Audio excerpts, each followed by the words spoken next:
Okay. So hopefully you've been joining us for some of our pre-arrival webinars, but if we haven't had the pleasure of meeting you yet, we're going to do some brief introductions. My name is Grace Fuller. I use she, her pronouns, and I serve as the manager of international experience and engagement here at the International Services and Engagement Office. And I'm joined by some lovely colleagues who all invite to introduce themselves. So I'll pass it to Jessica. Hello, everyone. Thank you so much for joining us today. My name is Jessica Boyle. My preferred pronouns are she, her, hers, and I am an international student advisor here in the International Services and Engagement Office. Welcome. Hi, everyone. My name is Christine. I'm sitting in for Veronica today. I work as a student account advisor at Student Financial Solutions. Welcome to UCSD. Hi everyone, I'm our Business Operations Manager here at Student Financial Solutions, and I'll be helping Christine present. So we are so lucky to be just joined by some really colleagues who have such expertise in these areas as we talk about finances and student accounts. So a little snapshot of how we're going to spend our time together today. We have some reminders from our office as well as the admissions office. Then we'll pass it over to our colleagues in Student Financial Solutions, sometimes referred to as SFS, to talk a little bit more in detail about things like third-party payers, as well as international payment options, and finally, how to avoid scams. As always, we do have some time dedicated at the end for open question and answer, so we'll make sure to answer your questions then. Some housekeeping. So as a reminder, you are in listen-only mode, which means you can hear us, but unfortunately, we can't hear you. So the main way that we will interact together today is through that question and answer feature on your Zoom menu bar. If for some reason we can't get to your question today, you are always welcome to reach out to us via icontact.ucsd.edu. And finally, we are recording. So you'll be able to view this webinar recording as well as previous webinar recordings at inewstudentwebinars.ucsd.edu. We do ask for about 1 week of turnaround time so that we can post that to our website, but this is also the place that you can sign up for upcoming webinars as well. This is just a screenshot of what that Q&A feature might look like if you haven't used it before. And here we'll go through some final reminders. So for our graduate students, we ask that you log into your applicant portal, and that URL is listed on the screen. Making sure to accept your offer of admission, filling out that statement of legal residence form, and really any items listed under pending admission documents will be really important. Should any questions arise, you can always contact gradadmissions@ucsd.edu. For our undergraduate students, you will also log into your applicant portal, but that URL will be slightly different. So my colleague Jessica is graciously putting those links in the chat. So under your enrollment checklist, you will also want to accept that offer of admission that activates some really critical pieces, such as your single sign-on, your UCSD email, as well as your UCSD PID, personal identification number. And you'll also want to complete that California residency for tuition purposes questionnaire. As a reminder, once you accept your offer of admission, 2 to 3 days later, that's when you'll receive that email for that Active Directory and Duo account, your single sign-on. So please have a little bit of patience, give us a little bit of flexibility, because it does take a couple days for that to actually activate some of those other pieces.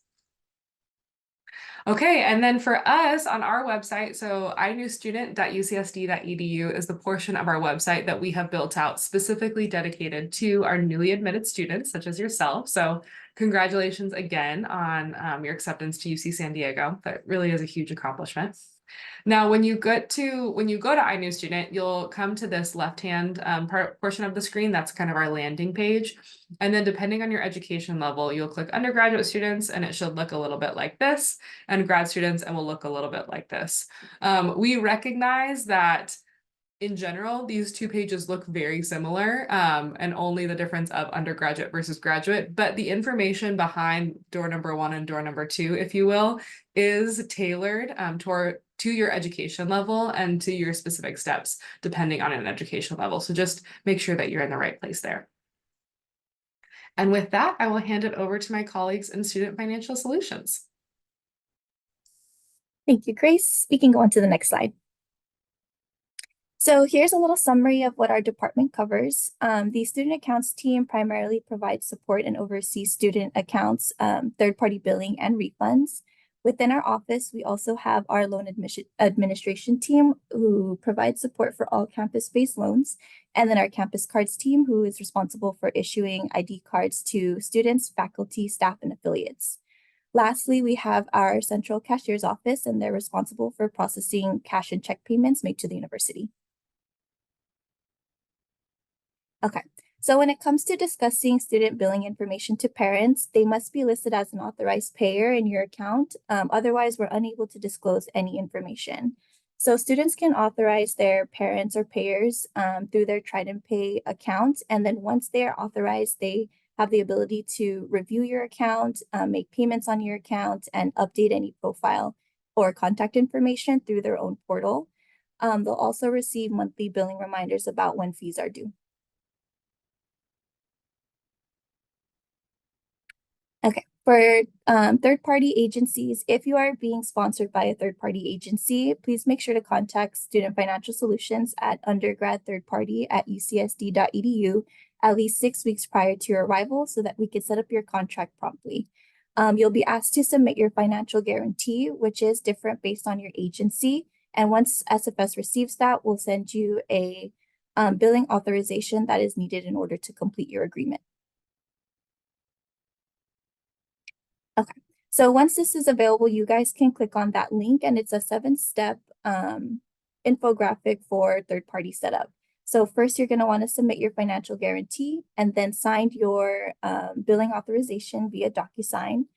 For health insurance, most third-party agencies don't cover this charge. So if you do have health insurance within San Diego, make sure to submit your health insurance waiver before the deadline so you don't have to pay for this fee. For miscellaneous fees, this is also typically not covered by the agency, so you'll have to make a payment out of pocket for bookstore charges, parking charges, or library charges, anything that's not in regards to tuition and registration fees. And then lastly, you just kind of want to review your account. So make sure you don't have any holds on your account. Make sure once you submit all those forms that we post the third-party payments onto your account, and then stay up to date. That just means most of the time, students have to submit the financial guarantee on a quarterly basis. Some do offer a yearly financial guarantee, but that doesn't, that's not for everybody who is being sponsored. Okay, so here are our primary payment options. We have an e-check that has a 50-cent service fee per payment, and these payments post immediately right after you make the payment. The only requirement is that you must have a US bank account. We do highly recommend this one just because it posts really quick and the service fee is low. The other one is a credit card. This has a 2.75% service fee per payment, and these also post immediately. We do offer a wire service transfer. Western Union we do still work with, but they are now called Convera. So we have Convera, Flywire, and Transact. These international payments take about 5 to 7 business days to post, so we do recommend that you initiate the payment at least a week before the billing due date so that they can arrive on time. There is a service fee. Those can vary depending on what type of service you choose. And then we do not accept any direct wire transfers. Okay, so this is what our international payment option website looks like. If you click on that link to the right, it will show you the payment methods within TransferMate, Flywire, and Convera. It also shows you how to make the payment and then who to contact if you run into any issues.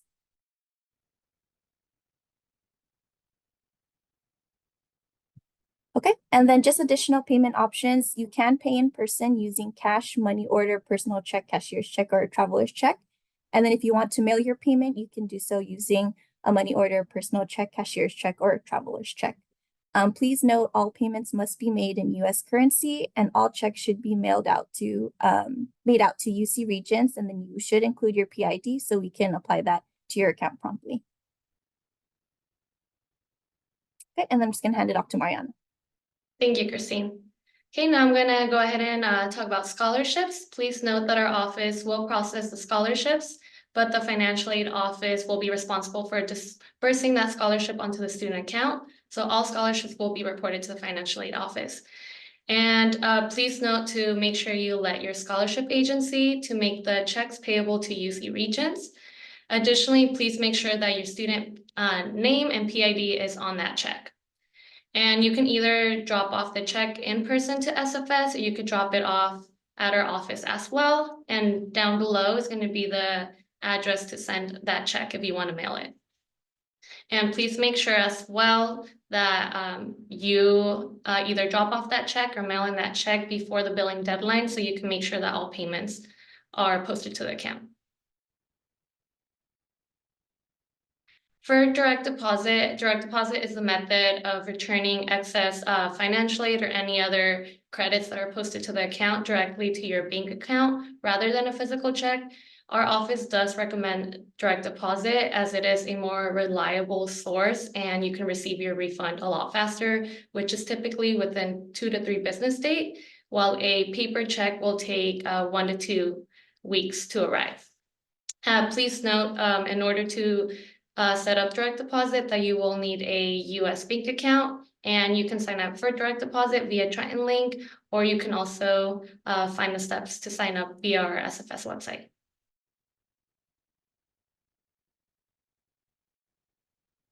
Lastly, to how to avoid housing and tuition scams, please make sure that your login credentials are always protected. Never share your credentials with anyone or your financial information to anyone outside of your family. Please make sure to only use the payment methods that we listed on this presentation because they're the only approved methods by UCSD. Additionally, do not respond to any third-party solicitations for payment or tuition fees. Please be aware of We Housing, as students who use third-party companies such as We Housing find that housing pay deposits or pay rent often receive eviction notices because We Housing never actually sent the payment to the owners. If you do receive a suspicious call, please first hang up, let the caller know that you refuse to cooperate with their threats.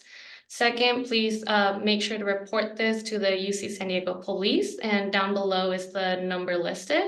And lastly, please make sure to notify the international office as well to let them know of this threat. And our office hours, we are open Monday through Wednesday and Friday from 8 a.m. to 4 p.m. Thursdays, we do open from 10 a.m. to 4 p.m. We are located at the Student Services Center in Suite 355. And our phone number is listed down below. And then also please make sure to follow us on our Instagram for future updates. And you can also submit a ticket to our office within the UC San Diego Services and Support portal. And then I'll go ahead and pass it over to Grace. Thank you. Thank you. All right, so I can see already some good questions that are coming through the Q&A, so please continue to submit any questions you may have. I'm going to talk a little bit about ways you can already get engaged with our Triton community here. Our iEvents calendar is kind of a one-stop shop for all events featuring global engagement and the internationalization of our campus.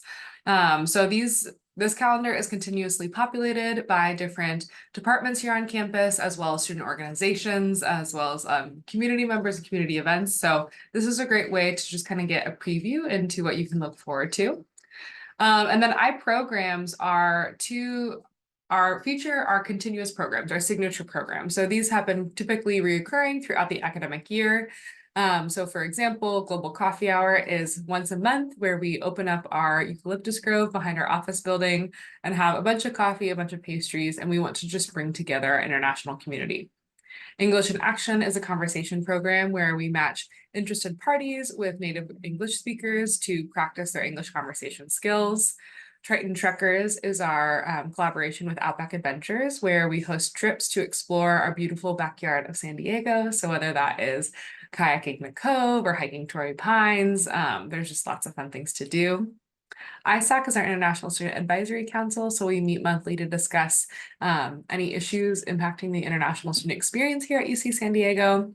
iTable is our basic needs program, and Intercultural Social Hour is again a monthly social dedicated to bringing together international community, typically in the afternoons. But two peer mentorship programs I want to spotlight. So one is the first one, Global Ambassador Program, is for our undergrad population. So undergrads are invited to participate in a summer-long peer mentorship program. We match incoming international undergraduate students with current UC San Diego students, both international and domestic. So if you're interested in participating, we'd love to have you. We'd love to see you. You can either scan that QR code on the screen to be taken directly to the mentee sign-up form, or you're free to go to gap.ucsd.edu as well to learn more about the program. And then Grad Pals is our peer mentorship program for our graduate students. So a very similar structure, but we just have it organized slightly different to cater to our graduate student population. Again, that QR code on the screen should take you directly to the mentee sign-up form for our grad students. And then finally, I want to highlight our Surf Check Coming to UC San Diego guide. So this guide was created by students for students, and it highlights a lot of really helpful things. So for example, earlier in the presentation, our colleagues at SFS mentioned that, for direct deposit, you have to set up a US bank account. And you might be thinking, cool, how do I even begin? How do I even go about setting up a US bank account? So we have a section in the Surf Check guide calling Getting Set Up in the US, where we talk about how to set up a US bank account, how to set up a US phone account, how to get a US government issued photo ID. So it kind of goes through all these different things that are unique to the international student experience as you begin the next chapter of your lives here. Everything from what to pack to arranging transportation from the airport to getting set up. There's a lot of different information listed here. And we're continuously updating it. So want to share this resource as many students have found it helpful. But we'll go ahead and put that link in the chat as well for you to reference later. And then finally, we hope that you will engage with us on social media. So we are very active. Probably our most active platform is Instagram. So you can follow along at istudents.ucsd.edu, and we should be doing a giveaway soon in May. And so we're excited to be able to hopefully engage with you there and give away some prizes. Okay, so some last reminders. So there are a few things that you can begin doing now as you prepare for your time at UC San Diego, and that includes both applying for on-campus housing as well as requesting your visa documents via the iPortal. So we've had previous pre-arrival webinars that have dedicated and gone into a little bit more detail about both of these topics, housing as well as requesting your visa documents. So if you do have more questions, I'd highly recommend watching those webinar recordings. In addition, as a friendly reminder, if you are starting your program before August 1st, we highly recommend, really if your program begins in June, July, or August, please request those visa documents May 1st. This is really important to make sure that you have everything you need to actually begin your program this summer, where we're excited to greet you. July 10th is the deadline to submit all health immunization requirements. So we do have a webinar dedicated to that, but it is important. July 10th is that important date for those requirements. And then September is an exciting time where it's move-in and check-in and orientation. As a friendly reminder, if you are an undergraduate student, you'll attend your college orientation as well as international orientation. And if you are a graduate student, you will attend graduate orientation and likely a department orientation alongside international orientation. Okay, and we are getting to the close of our pre-arrival webinar season. So we just have a few pre-arrival webinars coming up.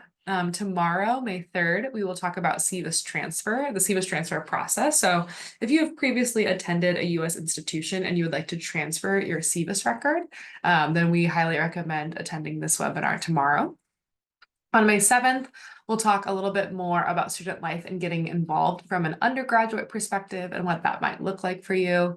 And then on May 9th, we're going to talk about campus safety. So as I said, idostudentwebinars.ucsd.edu is a place where you can both sign up for upcoming webinars as well as access previous webinar recordings. Okay. With that, we will then spend the rest of our time here in Q&A. So I know my colleagues have already answered a wealth of questions. So let me open it up to them to see if there's anything that they would like to verbally highlight for the benefit of the group.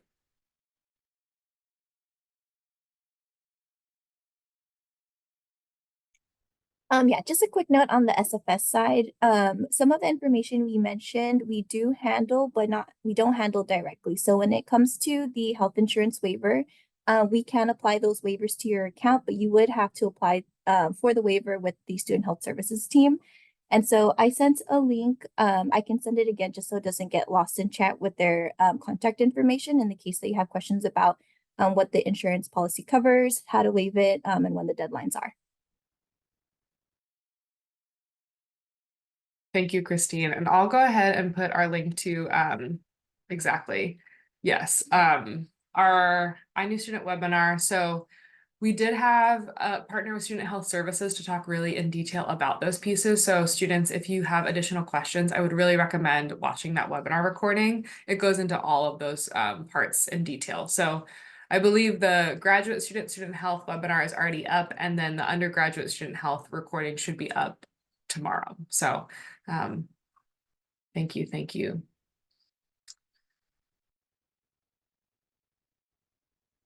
All right. Lots of questions coming in.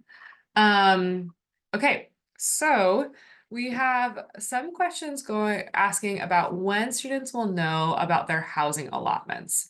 So if you have applied for on-campus housing, we invite you to watch the webinar about housing for both undergrad and graduate students. Those are both posted on our iNew Student Webinars website. And that goes into detail. It is slightly different depending on if you are an undergrad versus a graduate student. And so I would highly recommend just watching those webinars so that you can receive more information there. In addition, we also post the slides to the webinar recordings on our website. So if you want to click through and kind of see when in the webinar we talk about a specific topic, I would highly recommend that as well. In those webinars, the last thing I'll say is our colleagues from Housing, Dining, and Hospitality also share their contact information, which would be the best office to follow up and ask them if you have additional questions about your housing, your on-campus housing decision.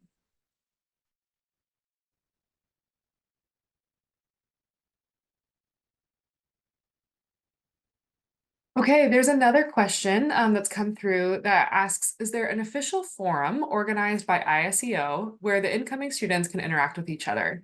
This is a great question. So for us, that can look a couple different ways, but one of the ways that will be an official forum hosted by ISEO is actually our iTriton online orientation course. So right now we are in pre-arrival webinar season. So that's kind of like March, April, May. In June, you will get access to iTriton. And you'll have access to iTriton officially. Well, you'll have access to it throughout your time here, but you'll be asked to complete iTriton June, July, August over the course of those 3 months. It won't take that long, but we just give that flexibility to our students. And iTriton kind of covers everything that you need to know as you begin your journey here at UC San Diego. But throughout iTriton are different forums, and we have different discussion boards and forums where we ask you to introduce yourself, we ask you to comment on some of other people's introductions, and that's really where you can start to begin interacting with other students. You can see, you know, is someone in the same department as you are? Is someone from the same home country as you are? So that is a great way, and it's officially monitored by our office, where you can start interacting with others. I would say in addition to iTriton, our peer mentorship programs are great spaces. So again, you'll get matched with a mentor, but then come September, we host mixers for those mentorship programs. So we'll host like a gap mixer specifically for you to, maybe you've been communicating online throughout the summer, and then in September, we want you to actually meet each other in person, right? So we're going to host a mixer for that. We'll do the same thing for our Grad Pal program where you're interacting online over the summer, and then we want you to meet each other in the fall. So there's a couple different ways that you can already start interacting with different incoming students, but those are just a few that I'll highlight.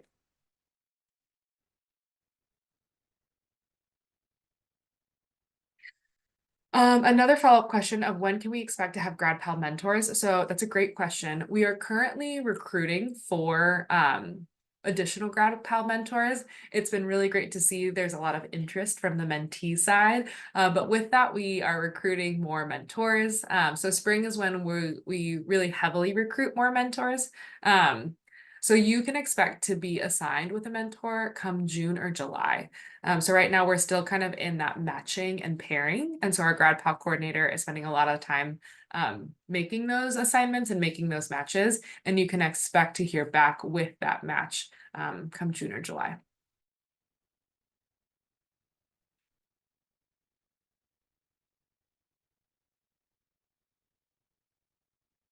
Okay, some good questions here. I'm going to answer one more and then I might have some questions for my colleagues on the call. So one of the questions I'll answer is, should we pay for the Grad Pal Mentor Program, or is it free? This is a completely free program. So this is something that you don't have to pay an additional fee to be a part of. By being a part of UC San Diego as a student, as an incoming student, you have access to this program. The same goes for GAP. So we have heard that it's really helpful as students transition, and we are happy to provide, that service and program for you.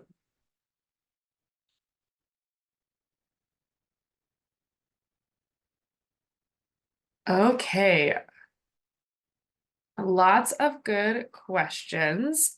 And I know that I can see my co-presenters are typing furiously.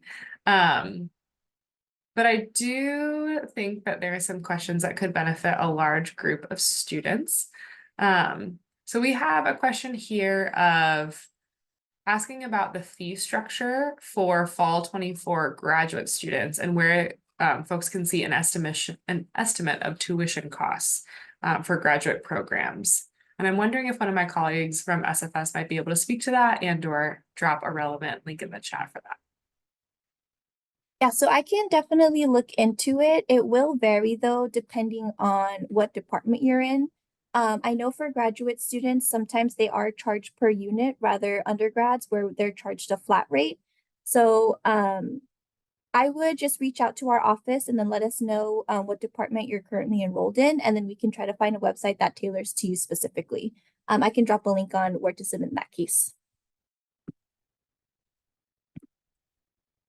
Hey, we see another question about international students and scholarships. I'll go ahead and put a link here that highlights different scholarship opportunities for international students specifically. So I'll put that link in the chat as well. That should be able to speak to that.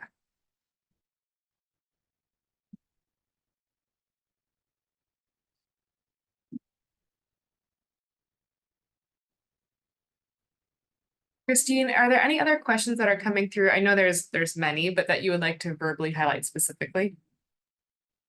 Yeah, so from what I've seen, it's mainly asking about due dates, the estimated cost of attendance. So I can post the one that I found for undergraduates, but again, for graduate students, it can vary based on your department. And then for the due dates, those are also posted online. I can post a link, but if you want to do a quick lookup, you would just need to look up UCSD billing due dates. And we currently have the remaining quarter due dates as well as next academic year due dates listed there.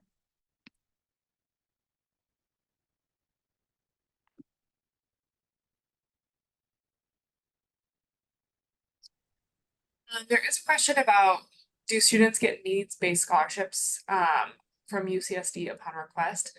I will say that in terms of typical financial aid, that is a federally funded program, so international students do not qualify for financial aid. So I just want to clarify, because that can be a common topic that gets discussed at UC San Diego. So unfortunately, international students aren't eligible for financial aid specifically as it is federally funded, but they can be eligible for other kinds of scholarships. And those scholarships are then kind of mentioned. It's not an exhaustive list by any means. So if you find other scholarship programs, you're more than welcome to apply. But those are the ones listed on that website are ones that we are aware of, that our office is aware of, that international students can apply for. Okay, Christine, a question has come through the chat of, can you explain what quote unquote refunds only means for direct deposit and also what auto debit means? So once you log into your Trident Pay account, there oh actually sorry, I'm going off topic. So refund only, we do get some questions when we refer to direct deposit. So when we say direct deposit, we usually mean to add an account so that we can directly send your refunds to that bank account that you choose to add in your account. We make sure that students understand that it's only used for refunds and we will never auto debit that account for payments. So whatever direct deposit account you use, it is strictly just for you to receive money from excess credit or an overpayment. And then any payments made to the account needs to be authorized by yourself. We will never initiate that on your behalf.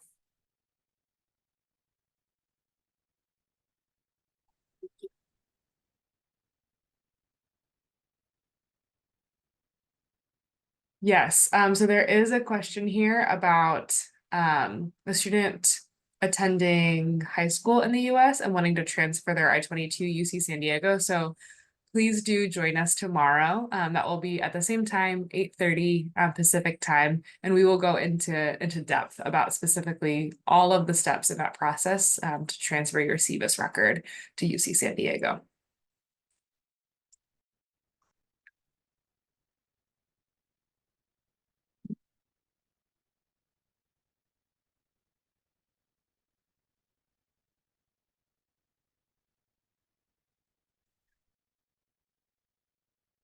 Jessica, I know you have been dutifully answering lots of questions as well. And I just want to give you a chance if there's anything that would be helpful to share, as we've had a few more like immigration and regulation questions come through of when to request I-20s and things like that.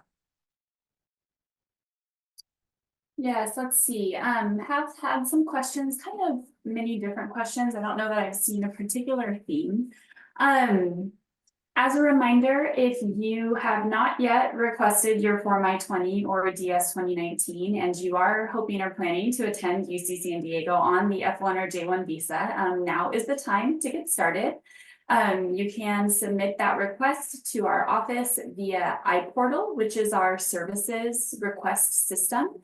As soon as you have accepted your offer of admission and set up your Active Directory account, which is your UC San Diego email, student email.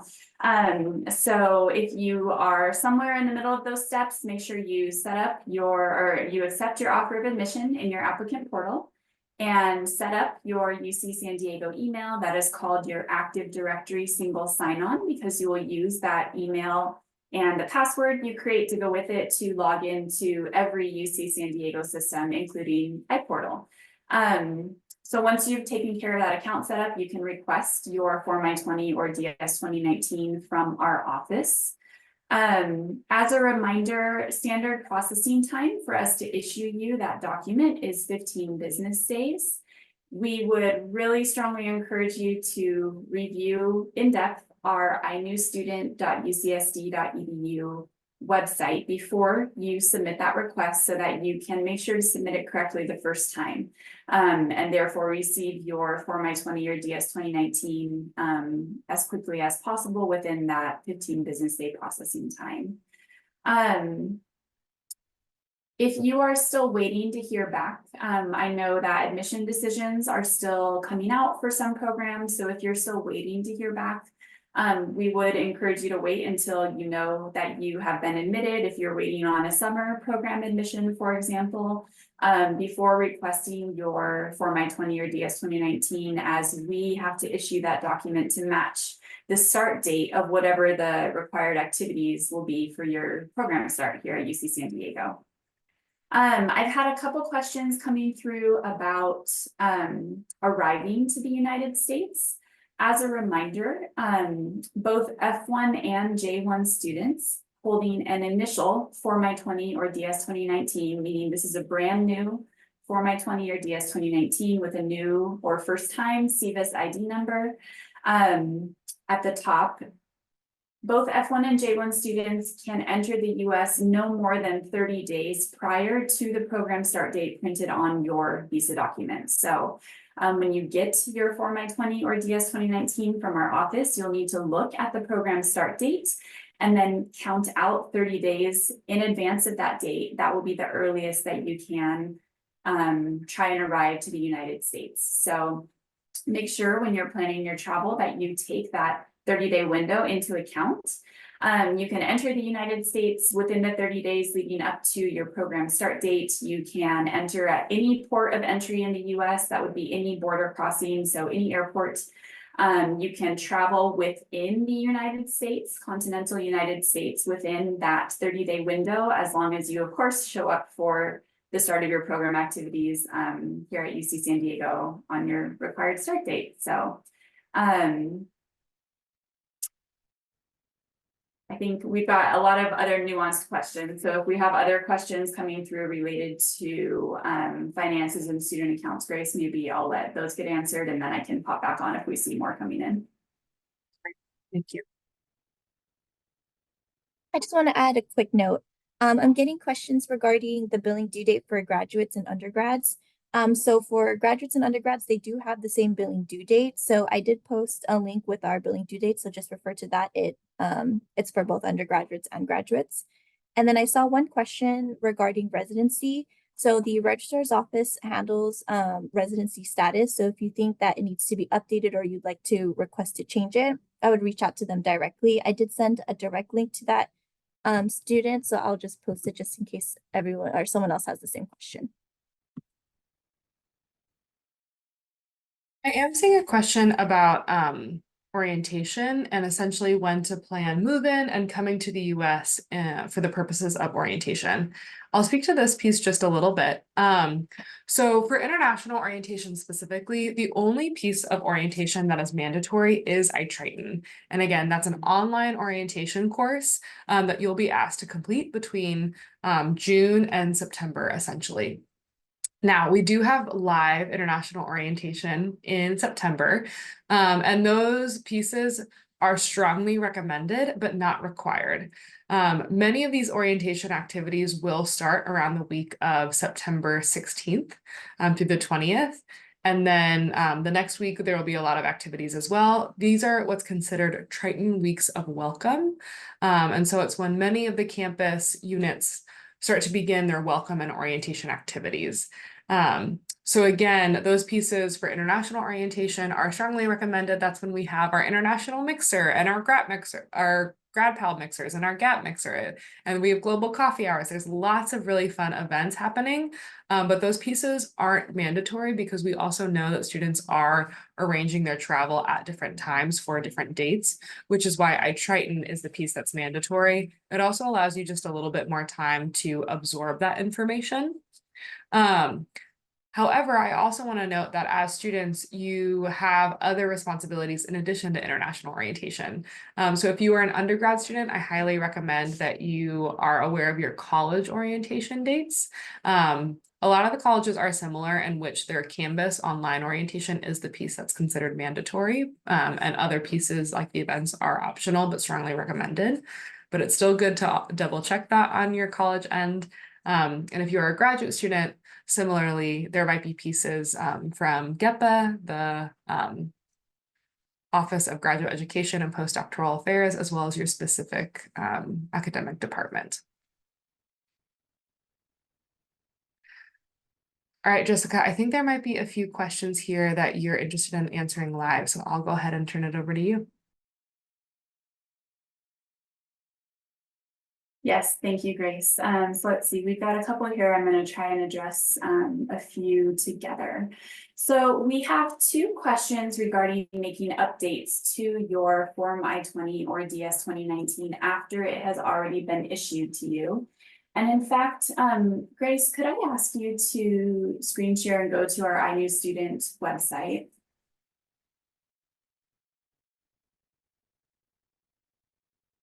And undergraduate or graduate, this information should be on both pages.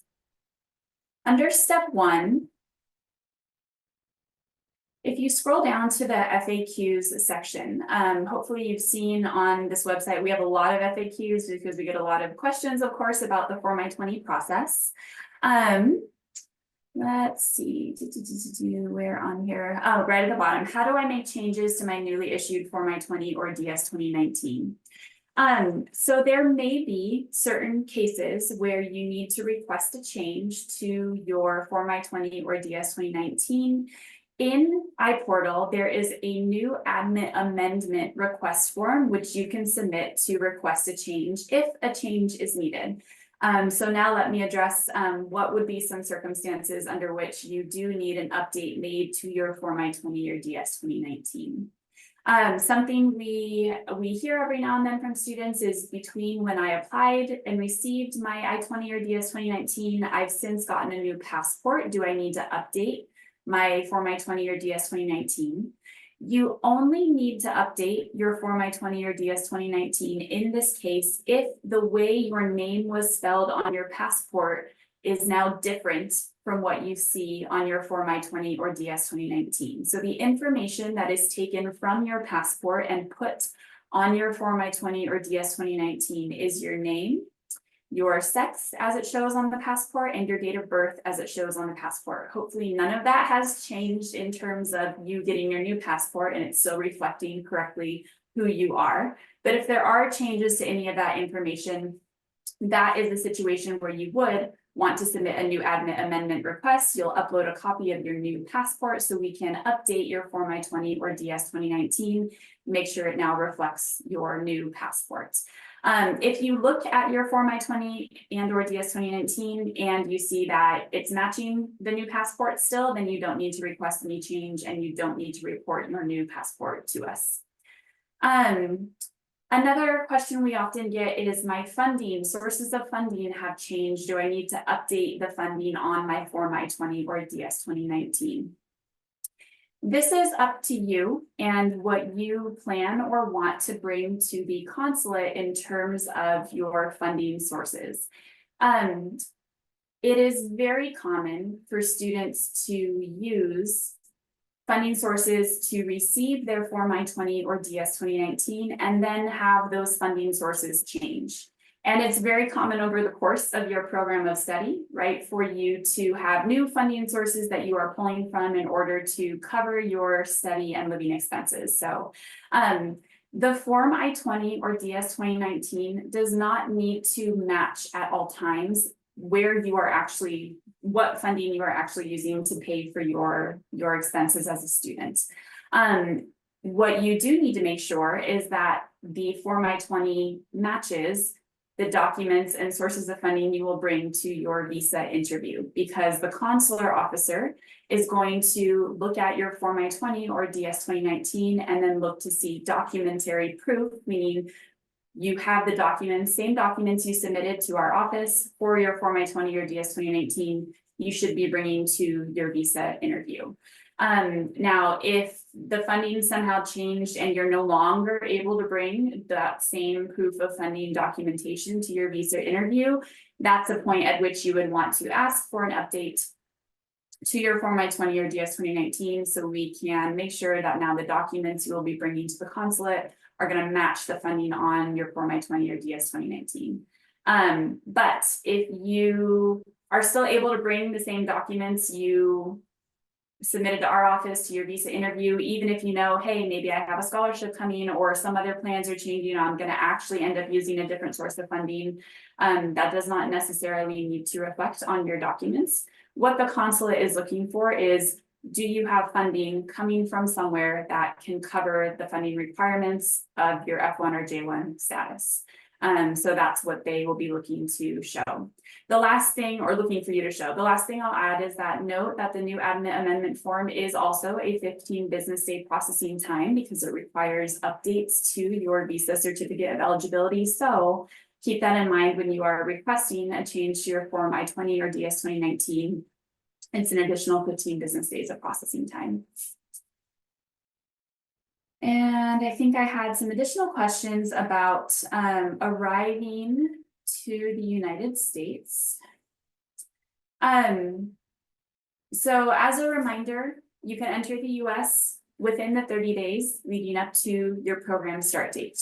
One of the questions we have here is, can the arrival date that I entered on my DS-160, which is the visa application that you submit to the your local US embassy or consulate, can the arrival date I entered on the DS-160 be different from the date I intend to land in the US if I wish to arrive earlier, assuming that date still falls within the 30-day grace period?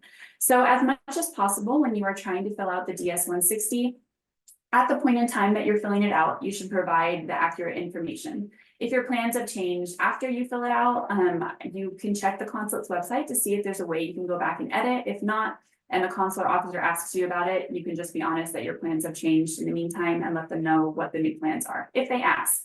If they don't ask, that's not necessarily information that you need to provide them. Remember, and I would, if you attended or are applying for a US visa pre-arrival webinar, I would encourage you to review that, or if you did not attend or have not watched that webinar, go to inustudentwebinars.ucsd.edu and watch our applying for a US visa webinar, as we discuss in that webinar what to expect during the visa interview. For those of you who may have attended, you'll remember that the visa interview is very short. You will not have a ton of time. So the consular officer is going to ask you questions to prompt that conversation, and you should answer questions they ask you. If they don't ask for something, you don't need to provide that information. Another question we received about arriving to the United States is regarding flying into the US. Is it okay if we fly to any other city apart from San Diego? Will we face any issues with immigration due to this? Again, in our applying for a US visa pre-arrival webinar, we also discussed what you should take into account when planning your travel to the US. So if you have not watched our applying for your US visa webinar, we would encourage you to watch that so you can learn what you should plan for and expect when planning your travel to the US. In general, any airport that or any place you are first crossing the US border, which for most will be an airport, is called your port of entry. And you can arrive to the US at any port of entry. You do not need to fly into San Diego. As long as you are entering the United States within that 30-day window leading up to your program start date, you can enter the US at any port of entry and then make your travel to San Diego from there. Let me take a look and see if I've got any others here that we can answer live. Okay, this is a question we receive a lot, which is the major on my I-20, the field of study on my Form I-20 looks different from my actual major at UC San Diego. I actually think we have, Grace, would you mind closing this? And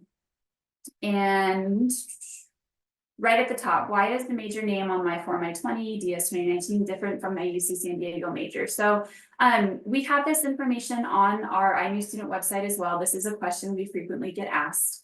It is common and okay if the major or field of study name showing on your Form I-20 or DS 2019 does not perfectly match the name of your actual degree or major here at UC San Diego. And in fact, they may look quite different.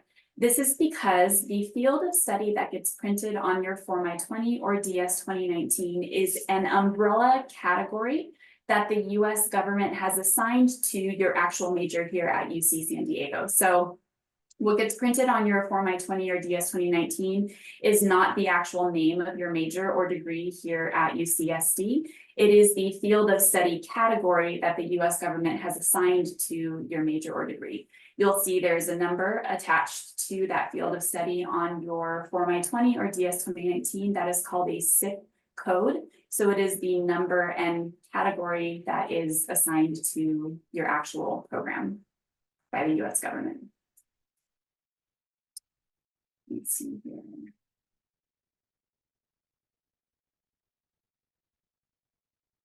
Another question, when should one start filling out the DS-160? So as a reminder, the Form DS-160 is the online non-immigrant visa application. It is part of the process to apply for your F1 or J1 visa stamp.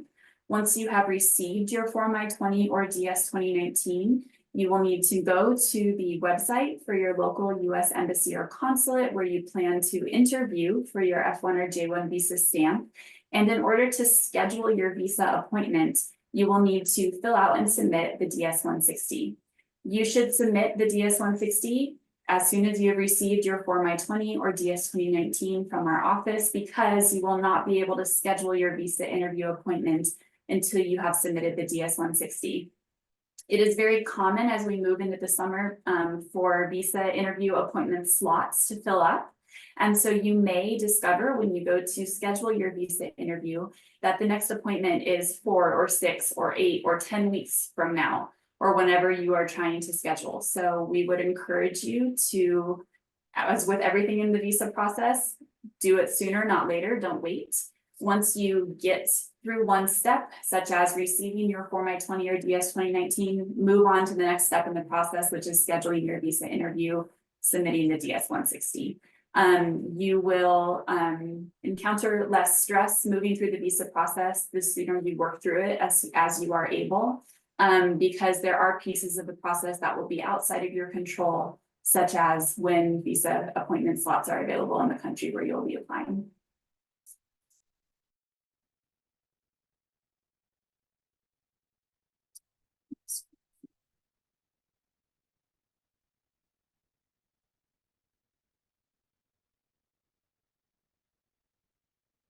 So I see a question about employment options for F1 students. This is something that we will address in detail during I-orientation, so I'm not going to put much emphasis on it here. During I-orientation, we will talk about your employment benefits as an F1 student, as a J1 student, but those employment benefits do not take effect until you have arrived to the US and completed check-in with our office. So for now, I would encourage you to focus on actually getting your F1 or J1 visa, taking care of your onboarding action items as a new student. Let's get you to the United States, and then we will be happy to talk to you about what your employment options are under your visa category. I'll just add that employment is also covered during iTriton, so you can expect to learn more about this over the summer, June, July, August. And Jessica, I'll take a note to talk a little bit about orientation and give you some time to maybe scan through some of the additional questions that have come through. So in terms of, there's a question here asking for clarification between college orientation and international orientation. So I want to take a moment and highlight TWOW. So twow.ucsd.edu will bring you to our Triton Weeks of Welcome website. So again, this is a period of time in September where we welcome our newly admitted students to the UC San Diego community. So you can see here, actually, I'm going to make sure that sound is enabled as I share this. So here's a little glimpse of what to look forward with TWOW.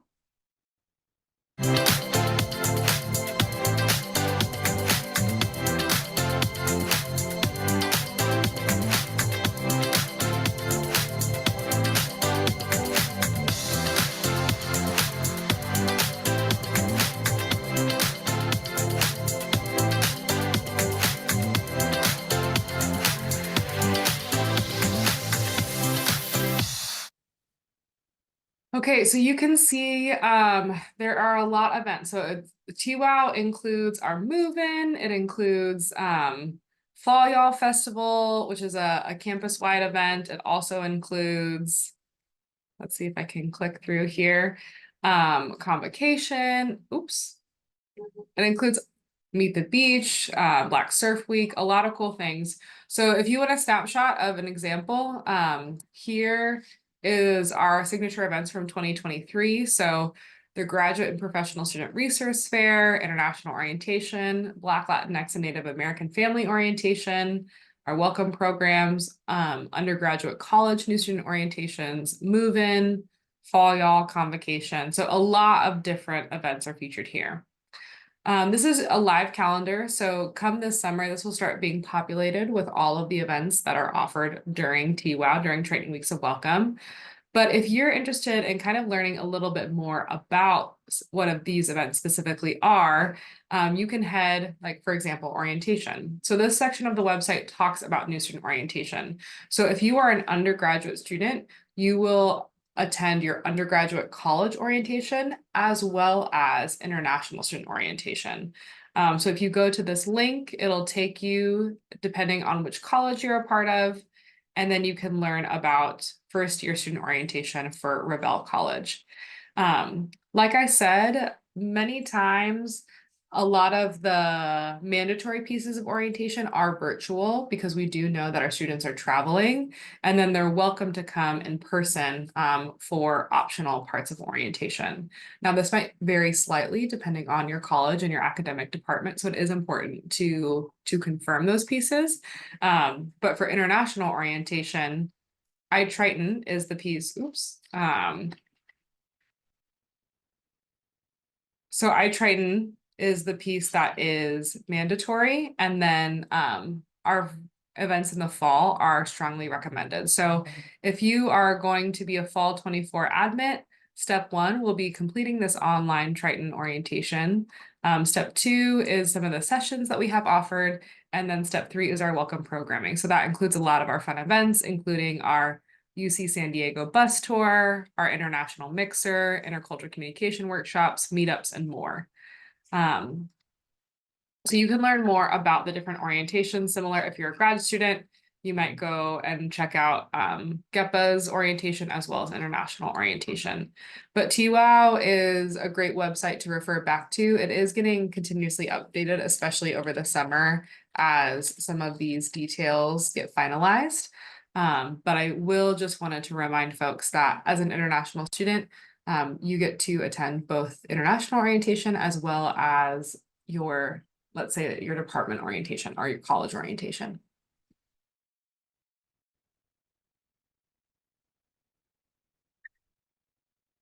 Okay, so there is also a question here about attending orientation with your spouse. And so we do have some resources. So many of international orientation will be open to both, like we invite you to come as well as your spouse or your dependent to come as well. So we really see ourselves as welcoming an international community here at UC San Diego. If you are a student coming with a spouse or a child with a dependent is usually the term we use. I also want to highlight some student with dependent resources. And these are called out for you in terms of what that looks like. So let me share my screen again. I'll go ahead and put this in the chat, but this is specifically for our students with dependents. And where it talks about like assistance form, resource guide, and also how to connect with other students with dependents. I'll also just note that as a part of the International Services and Engagement Office, we support our international scholars as well. And many of our scholars have families. So students are folks who are enrolled in classes at UC San Diego, scholars who are folks who are employed by UC San Diego. But one of the programs that I think would be of interest is our Mommy, Daddy, and Me program. So this is a time where we invite specifically parents and typically their children to come. There's usually a craft. There's a lot of different. So on May 20th, we'll be celebrating Mother's Day with snacks, crafts, and music. So we really bring together our international community here if folks have any dependents. So depending on what you're interested in, depending on who your dependent is, whether it's a spouse or child, there might be different resources that could be relevant. And I will hand it back to Jessica to talk to a few more questions as well. So I know we're at time. This will be our last questions, and I'll try and make this short. We have 2 questions about what if I'm wanting to come to the United States earlier than my 30-day window allows. In order to be an active F1 or J1 student in the United States, you must enter the US within that 30-day window leading up to your program start date using your F1 or J1 visa stamp. So you cannot come to the United States early on a different visa category and then stay here and just begin your program at UC San Diego. If you do that, you will not be in active F1 or J1 status, and that will be, you will not have an international student status. So if you will be planning to travel to the United States before your 30-day window in a different category status, such as a tourist visa, or we have someone who's saying their parents might be coming here in a different visa category, you would come to the United States under that other visa. Whatever visa you use to enter the United States is the legal status you have in the United States. That means you then need to leave the United States, travel internationally again, and then come back within the 30 days leading up to your program start date, now using your F1 or J1 visa stamp to enter. That is the only way that you would then be able to put yourself into legal F1 or J1 international student status. For the sake of time, I cannot go into more detail than that, but if you have some complicated travel scenarios around coming to the US and wanting to make sure that you are going to enter the US the correct way to get yourself into legal F1 or J1 status, I would encourage you to stop by our Zoom advising and speak with an ISEO student advisor about your plans, so that you understand what is required of you in order to begin your program at UC San Diego in legal F1 or J1 student status. All of our contact methods, as a reminder, can be found at icontact.ucsd.edu. icontact, don't forget the icontact.ucsd.edu. On that webpage, you will find how to access our Zoom advising, our phone number, how to email our office via our contact form. If you happen to be in the United States for any reason and you want to stop by our front desk, our physical location is also on that website. All right, thank you everyone for attending and such good engaged questions. I also want to thank our colleagues here who presented so much good information about student financial solutions. So we're excited to have you hopefully in our next few webinars featuring CBIS transfers, as well as student life for undergraduate students, and finally campus safety. And we are really excited to meet many of you in the fall. All right, take care everyone. Have a great rest of your day.